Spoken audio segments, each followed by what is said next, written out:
Sabi niya, idol, bakit ako tambay ako pero marami akong pera? Okay yan, idol. Salamat sa comment mo. Walang problema dyan, idol. Kahit tambay ka, marami kang pera. Walang problema dun. Siguro anak ka ng mayaman. Ganun talaga yun. Okay lang yan. So, kahit tambay ka, basta anak ka ng milyonaryo, marami kang pera. Totoo yan. Thank you sa comment mo.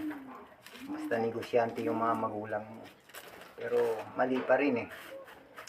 Dapat pa rin natin maghanap buhay o kumita ng sarili nating pinagpawisan.